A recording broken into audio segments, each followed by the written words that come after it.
शौक वाली जान मेरा वीर बाबा अगे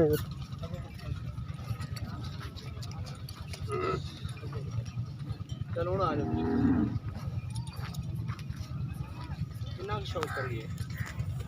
ਤੁਹਾਨੂੰ ਪਤਾ ਸੀ ਮੇਰੇ ਵਿਚਾਰ ਦੀ ਬੰਦੇ ਦੇ ਭਰਾਵਾਂ ਨੂੰ ਦੇ ਦਈਏ आप मेरा वीर फोन लाया तो